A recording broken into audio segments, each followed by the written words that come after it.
HarveyMilk. Here is a phone call with Kyle Spence at the beginning. Then we called up Creston Spiers. The only person missing? Steven Tanner.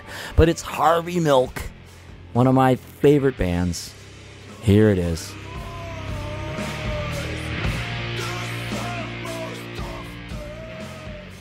What was the tour like? Where was it? You know, I'm going to be really naive on this in a lot of questions, but how did it go? Where was it? You know, how was the vibe? It went well. We did about 5 shows in the UK, and then went into Europe and spent about I guess another 2 weeks over there. And I guess we went as far east as probably Vienna, and we did, I don't know, it seemed like we were in France an awful lot. We probably did 3 or 4 shows in France for some reason. And Paris? Yeah, we played in Paris. And we got down to Spain. We played at the Primavera Festival in Barcelona. That was really cool. Wow. Now, was that a fly-in, or did you guys just totally bussing it the whole time? But I wish. We were in a van. Nice van. I mean, you know. But yeah, we just drove everywhere. We sort of built the tour around the show in Barcelona, and then there was another one in London where we played one of the All Tomorrow's parties shows. So, you know, like, we could have flown in for those, but they were a week apart, and it just made sense to, you know, try and, you know, build something around those 2 days, and it ended up being about 3 weeks, so it was cool, you know. Did you all grow up in the same area? How did you guys, you know, come together as far as gathering in Athens? What's the story of HarveyMilk that way? Well, you know, I can give you like a quick background. Really, you know, I didn't start playing with those guys until after they had been a band for a few years. They had another drummer named Paul Trudeau, who was a great guy, a great drummer, and he was the first drummer in the band. And I believe, you know, everybody kind of met in Athens in 91 or 92, and Creston had put a, you know what, I'm going to wait until he can tell you the story, because it's actually really funny, the way that the band got together. But you know, I think that it was, you know, it was just like one of those things, you know, nobody was from here. Paul was from Rhode Island, I believe. Creston was from Louisiana, but he had been living in Baltimore, going to college at Peabody Conservatory. He was a percussion major. And Steven was, I believe, I mean, he moved up here to go to college, you know, go to the University of Georgia, and that, of course, didn't last long for him, so he just, you know, he was, like, just playing in bands and hanging out and stuff. And I was from Atlanta. I moved up here from Atlanta in about 94. So, you know, it seems like nobody's really, well, I mean, there's a few people that are born in Athens, but, you know, mostly it's just a college town where people gravitate towards, you know, if you're sort of in the area, and, you know, it's a good music place. It was back then, and it still is, believe it or not, you know. Hey, Creston, it's Kyle and Jeff Olson. I keep calling myself my nickname, but from the Heady Metal Show, what is going on? Nothing. What are you guys doing? Nothing. We're calling you, trying to figure out how to call you, actually. And I've never done it on this particular show that much. We interviewed Pentagram all at the same time, and it was really kind of fun. So. Well, yeah, I've never been on a 3-way phone call before. Menage a trois. All right. So we were just talking a little bit with Kyle. How's it going, Creston? It's going okay. I'm home with my dog and my wife right now, trying to make sure my dog doesn't get eaten by the coyotes in our backyard. Wow. That's crazy. That's bad. Yeah. Just settling back into regular life. Yep. So you just got off a pretty big European tour. Sounded really cool. Let's put you two together at kind of a slugfester things. Did anyone get into fights on the tour in HarveyMilk? Did you guys go to blows or anything? And big fucking just throwing beer bottles at each other or anything crazy like that? No, actually, not this tour. This tour got along really, really well. I think the worst thing that ever happened was I really pissed Kyle off, not this tour, but the last one. And that was a conflict. Didn't come to blows. And Kyle always pissing Steven off, but not lately. This tour was very, very smooth. Yeah, it was real today. We had a really good tour manager with us. That he's a really cool guy, and you kind of would have felt like a dickhead if you were, going to fight around him. It's a good influence. It kept us on our best behavior, that's for sure. Yeah. If Kyle and Creston, if you guys were in an arm wrestling match right now, who would win? Oh God, Creston, he'd break my arms off. Yeah.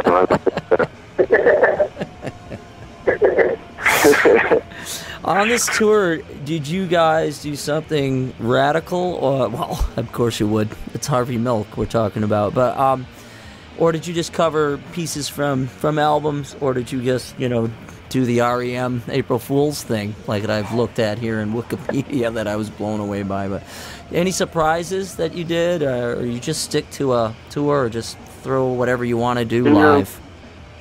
Being separated by thousands of miles from Stevie kind of cuts down on our, ability to do surprising things. Like when we were a band who all lived in the same town, we could practice every week. We could do an REM record or an Ace Frehley record or whatever anytime we felt like it. But now, when we get together, we got like 4 or 5 days to practice and get ready. We pretty much have to just play what we can play well, in a short amount of time it takes to get ready. So by the end of this last tour, we were pretty much playing the same thing every night. No surprises,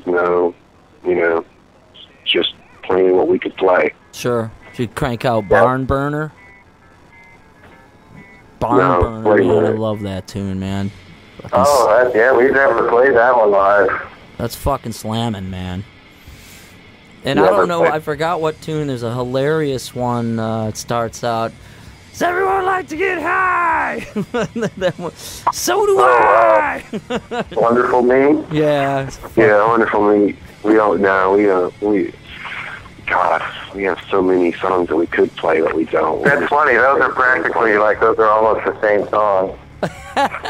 Yeah. Am I showing my taste? Yeah. Well, I like Old Glory, and I like a lot of different HarveyMilk tunes. We tried that one in the past. That one's hard to pull off. Well, that goes along with the rumor that I heard about you guys that you were going to drop all electrical equipment and go to just lutes and citerns, the 14th century instruments. Okay, who blabbed? Where's the leak? Come on, we got to tighten up this organization. Yeah, that's supposed to be a secret. That'd be kind of funny, like tuning to B or B flat or whatever. I don't know what you guys tune to, but on a lute, like a little 3 foot instrument. Steven Tanner, you just said he's far away now, and you guys rehearse and go out. So when he comes in, does he drive in and, "Hi guys," and does he show up with a pile of artwork and and? No. I mean, it's pretty. We've been. I mean, at this point, it's it's so it's like it's always the same, and it's I mean, at this point it's almost boring. I know he hates it, but we fly him down. We fly him down from New York. He flies into Atlanta. We go get him. We come back to Athens. We move stuff to the practice phase. We practice. We make it through about half an hour.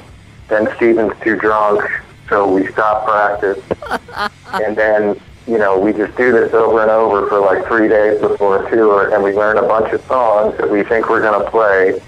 And then 3 or 4 shows in, Steven won't play those songs anymore. So we end up playing the same set that we play every time. And that's pretty much how it works. It's still fun, there's just no, it's just crushingly predictable. The playing part is fun, being on stage and playing the music is the only part that's actually fun. Yeah.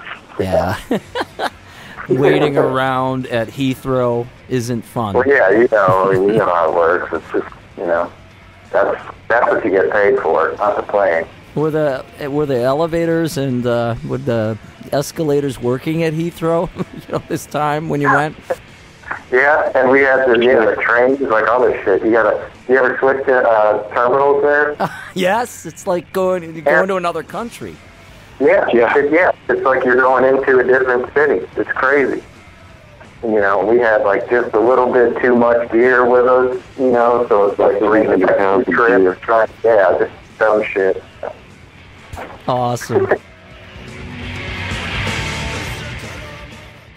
Well, let's do this. What I want to do a second is like talk about each other in the band. So you have to do it within. We won't make it one word, but make it as short as you can. So we'll start with you, Creston. I'm going to go through, and I want you to talk about Kyle. Go. Kyle is the whole reason that we're still a band. If it wasn't for his efforts keeping us together and keeping us playing, we would have stopped together a long time ago. Cool. Great drummer, great mind for business, good organizer, and he's the pulse behind this band right now. He's what keeps us going. Cool. That's excellent. Don't blame me.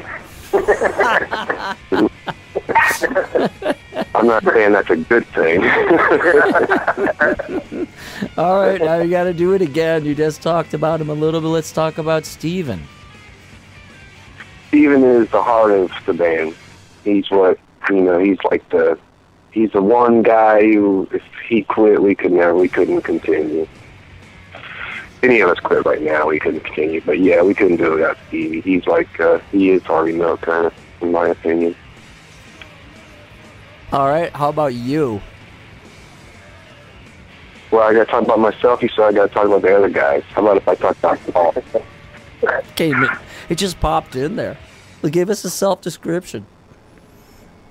I'm very depressive, homebody type character who doesn't really care about being in a rock band. That's why I'm thankful that Kyle's sitting around to kick my ass and doing it once a year still. Because it's still very gratifying and everything, but that's about it. That's awesome, Creston. All right, Kyle, your turn. All right. What about Creston?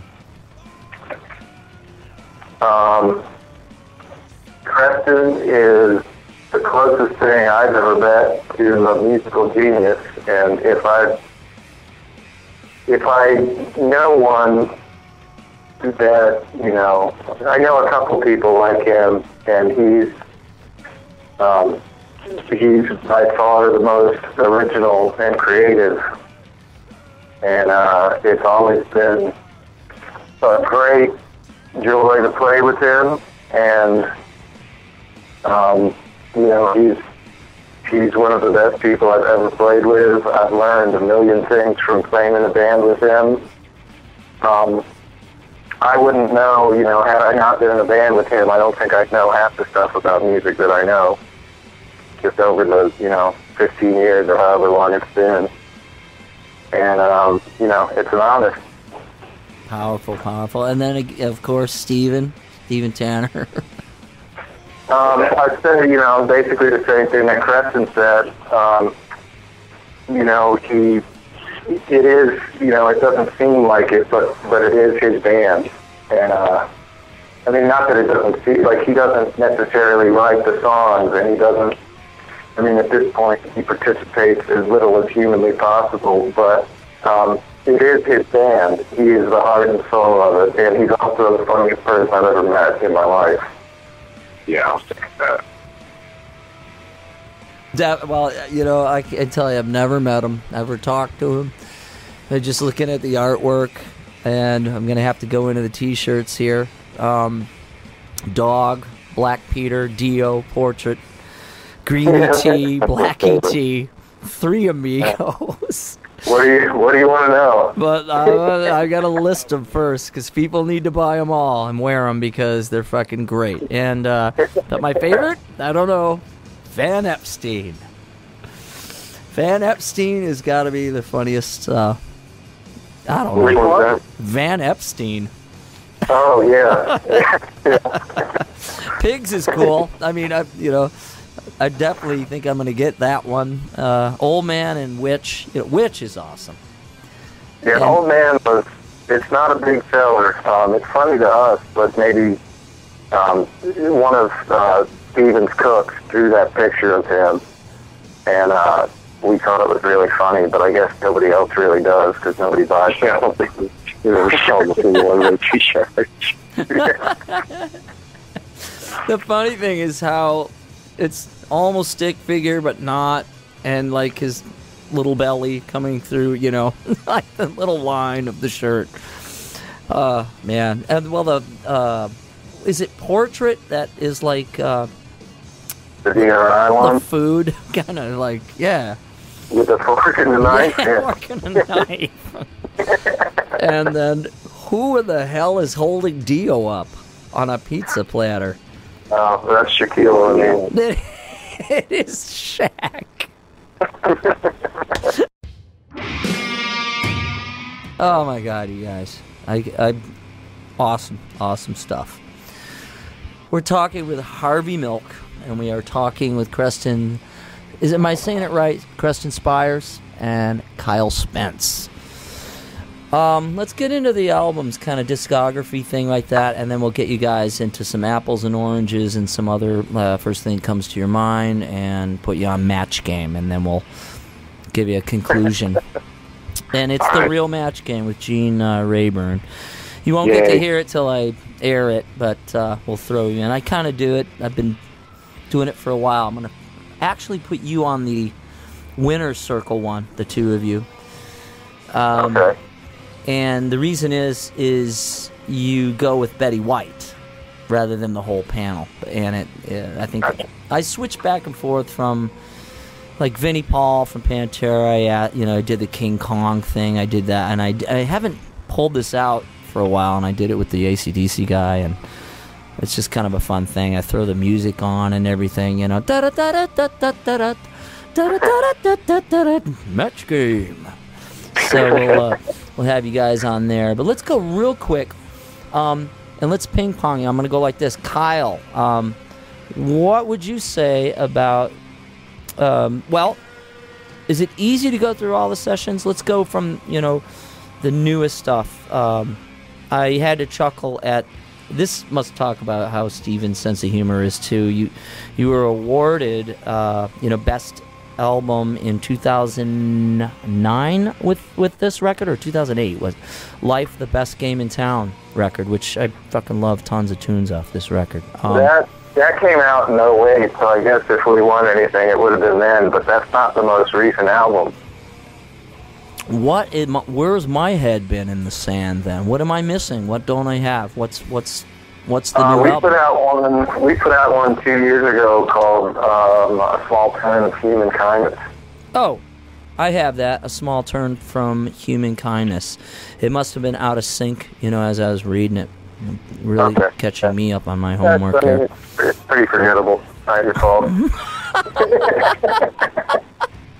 Now, is this one then, the funny thing is, it's like you're awarded best record. I think that was Life, the best game in town. But Steven says it's the worst one. Now, do you guys agree with that, or is that just Steven being Steven? No, I agree with that. Creston says that. Okay. I hate that record.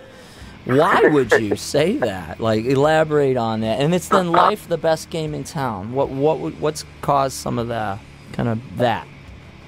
Stevie had that title. As a matter of fact, the title was the very first thing we had. We decided to make that record without having any songs, without having any ideas for songs. We just said, okay, let's make a record called Life, the best game in town. And, I wrote like 4 songs. Kyle wrote 2 songs.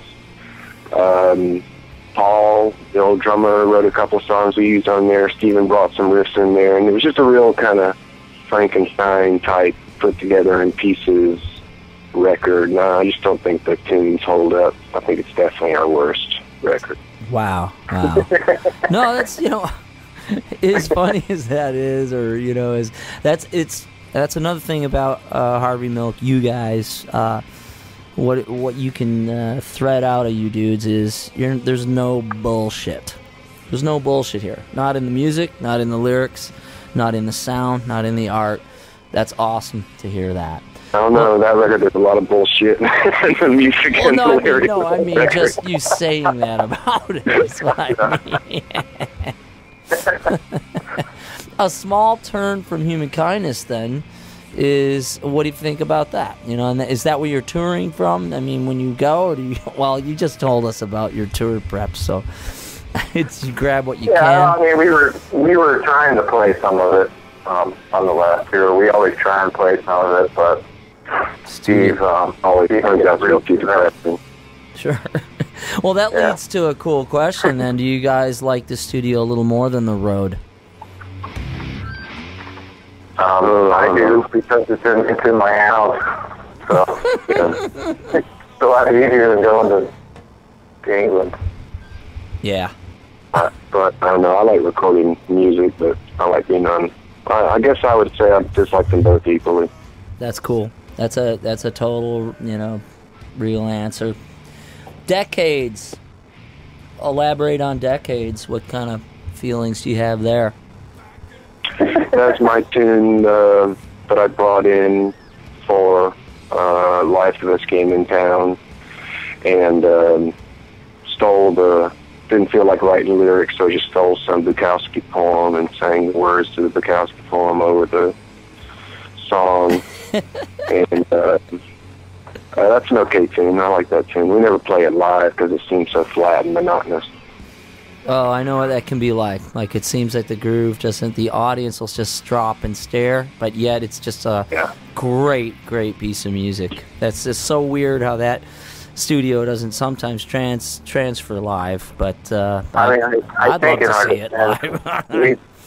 We've done it exactly one time, and then Steven wouldn't play it anymore, so we didn't really, we gave it really that much of a chance, but...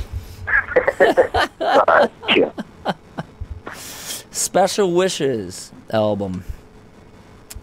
That's my favorite of our records. I think that record has the most hooks. It has the greatest variety of music on it, and that there's no filler. You know what I mean? Like, each tune is like a thing that's worthy unto itself, and definitely I think that's the best record we've made.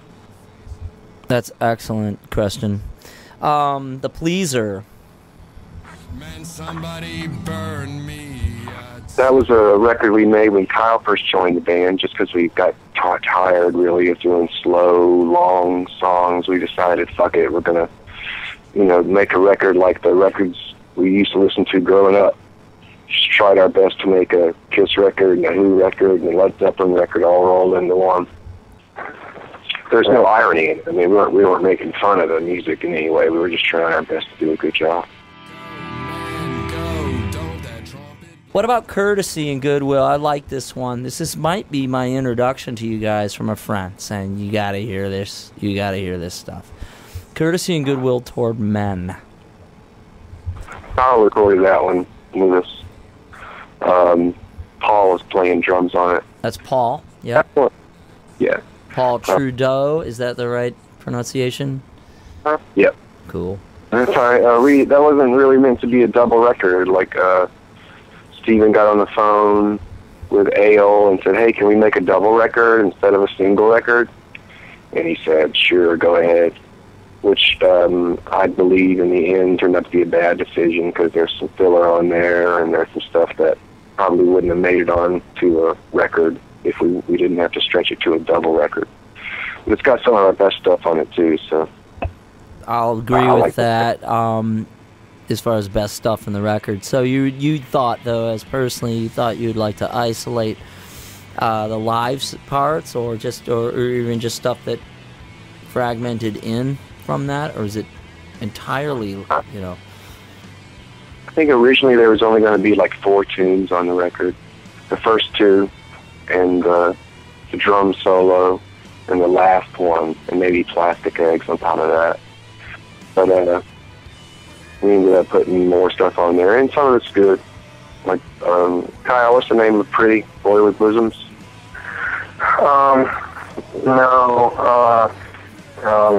My brother. Yeah, I'm glad we got that on a record. So overall, I think it's really good. It's just that there's some filler on there. Live at TT the Bears. I don't think I ever really listened to that record all the way through. Is it a bootleg? That's what I... That was, I remember that was the first tour that we did after I joined the band, and it was in Boston, and somebody taped one of the shows. I remember the night it was recorded, yeah. Yeah. Was that Middle East or something, maybe? Cambridge? Yeah, it's next door to the Middle East. I don't know if it's, I mean, it's still there. That's the Middle East is weird like that.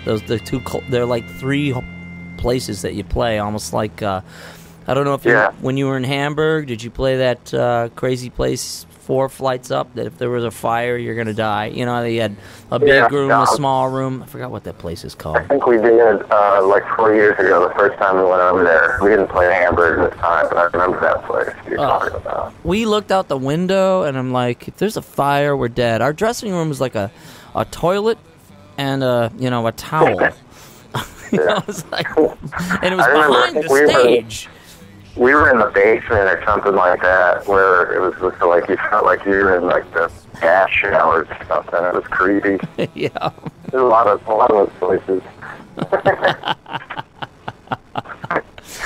Now this one, this album, I got to tell you, especially the tune I'm going to talk about, the Anvil Will Fall. My love is higher than your assessment of what my love could be.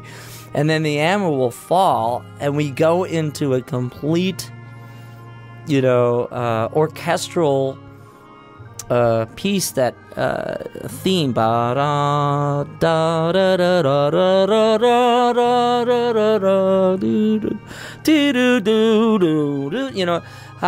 My mouth just dropped. What's going on? That was just a real big stroke of luck on our part, because I wrote the song with that in mind. I love that piece of music by Holst, and I wrote words to it, and then I wrote music to go on either side of it. So this is Gustav Holst, and it's you, Creston. Yeah. You co-wrote with Gustav Holst. Then this is awesome. Yeah, there you go. I knew it. Yeah, and that's not the byline that I'm most proud of. The byline I'm most proud of is the Lord's Prayer by Creston Spiers and Jesus Christ.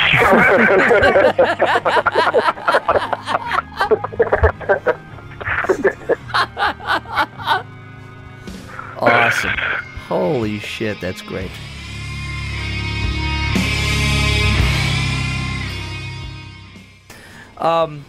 The singles. Now, when I go to the singles, I got to look at my notes here. The same guy that showed me, I'm going to say his name, Mike Bayowski. He's like, you got to hear this. And so he hands me this CD, cool packaging, like a digipack What? It's just a picture of a Maxell cassette. No, that might be HarveyMilk. Yeah. Oh, man. Describe that. What's going on here?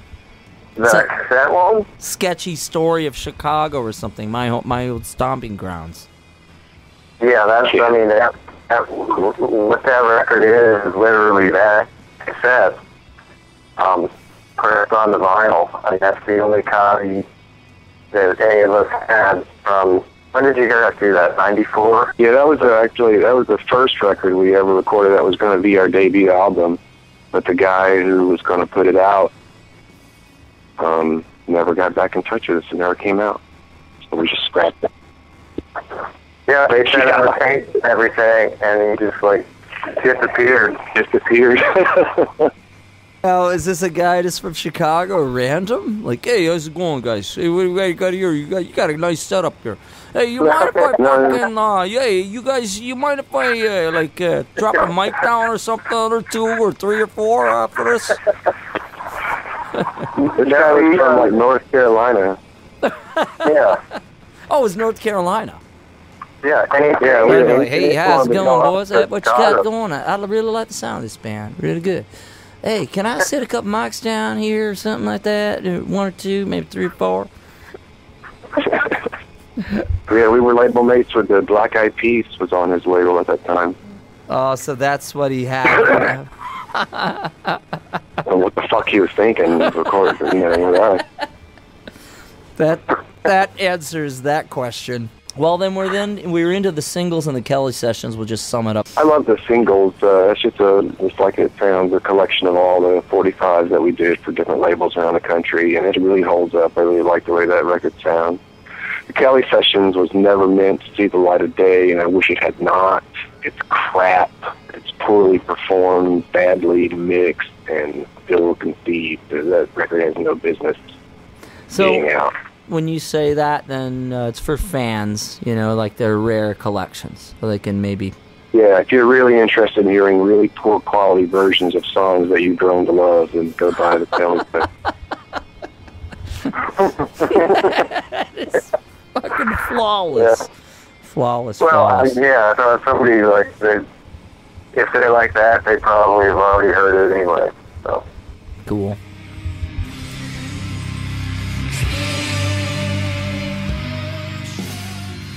Get ready to match the stars. Bert Convy, Creston Spiers, J.P. Morgan, Kyle Spence, Charles Nelson Riley, Brett Somers, Richard Dawson, HarveyMilk, and Betty White. Betty, you get ready to write your answer. You face me. I'll get the question. Here it is. You ready? Here it is, Betty. Write your answer to this. Broken blank. Broken blank.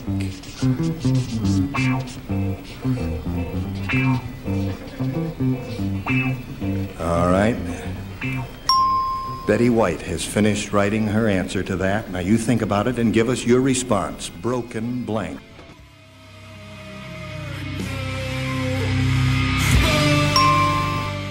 Broken heart. Your response. Broken blank. Broken hearts.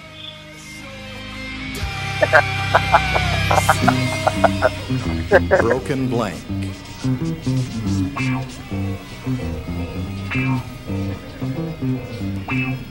All right.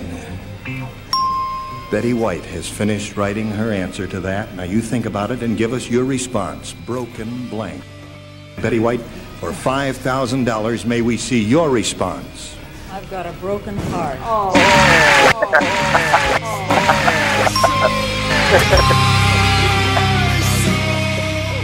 That's perfect. I like it. I love Match Game. I watch it all the time. I'll do some apples and oranges. So we're going to do this, and we'll go Kyle. Let's go pizza or tacos? Pizza. Okay. 2 favorite foods there.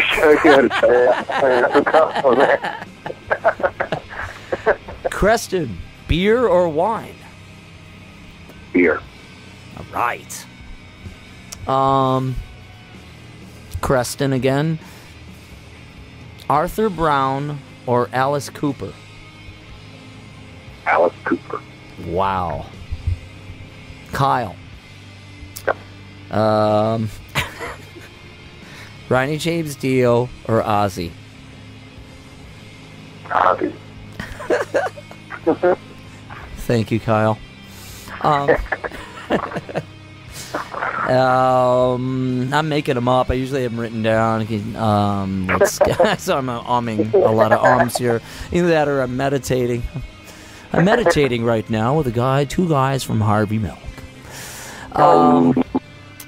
Let's say HarveyMilk or Sean Penn. And let's give that to both of you. HarveyMilk. Yeah. Awesome. Yeah, I don't know.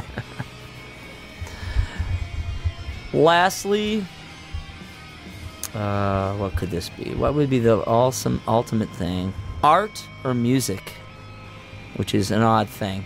But people do actually objectively do this, which is, I just said the most retarded thing I've ever that ever came out of my mouth. But I'm going to go with a pop question. In the pop feelings, art or music? I'll go with art. I'll go with music. Cool. That's it for apples and oranges. Wow. Cool. Let's do this. We're going to go, Kyle. This is the last question that we ask. What would you like to say to internet people, the whole world right now, with your voice? Nothing. I have nothing to say to the world. That's awesome. You have nothing to say. I love that. It's the first, Kyle, and it's the best. That's awesome. Creston, what would you like to say to the entire world out there to conclude this interview? Peace and love, brothers and sisters. Peace and love. That's beautiful. You guys are awesome. Thanks, man. Okay, guys, have a great night. We'll talk to you again someday. All right, thanks, Jeff. All right, later. We'll see you. Bye. How do you think old glory feels displayed over battlefields after so long folded away? Flying in the face of her sire, strung out. This is Jeff Olson, Heady Metal Show. You've been listening to Creston Spiers and Kyle Spence of HarveyMilk 2012. Or at least provide an orchestra to play.